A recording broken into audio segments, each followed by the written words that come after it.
Isildur's strength never failed, and he was in fact stronger than most in the face of the ring. So the movies portray Isildur as being instantly corrupted and not wanting to destroy the ring at the cracks of doom. But in the books, during the Battle of the Last Alliance, Gil-galad and Erendil fought with Sauron and defeated him, but they were both killed in the effort, and Erendil died and fell upon Narsil. And when he did, the blade broke underneath him. When Isildur found his father's body, he took the sword and he cut the ring from the body of Sauron. And when he took the ring, the body of Sauron was so hot that the ring permanently burned his hand. That's why he says, "I bear it with a great pain." Now, the only ones who were around to see him do this were Elrond and Círdan the shipwright. And they did counsel him to go up to Mount Doom and throw it in, but he never actually went up there. He said instead, "I take this as weregild for my father and brother," essentially blood money. Now, I will admit at this point, he was proud. He thought that he could take the ring and use it for good. So Isildur went home to Gondor and for 2 years traveled around, making Gondor a better place and trying to bend the ring to his will.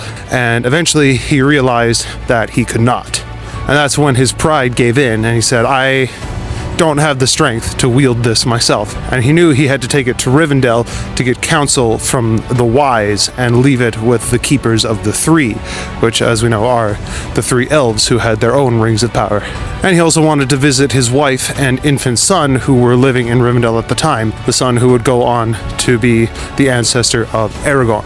So he traveled to Rivendell with a host of 200 men, but on the way they were ambushed by a host of 2,000 orcs. The men fought valiantly, but they knew they would be defeated.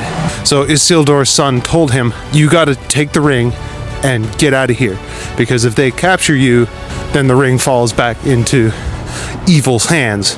And Isildur was like, I know that I have to do that, but I didn't want to do it without you giving me permission, essentially. So he slips the ring on and he jumps into the river Isen and swims away unnoticed. Now, at some point while he's swimming away, the ring betrays him and it slips off his finger. And when he does realize that the ring is no longer with him, he feels a great burden lift off his shoulders. So he steps up out of the water and the orcs see him and turn him into a human porcupine. But never once was he actually corrupted by the ring, and he was on his way to give it to people who knew how to deal with it.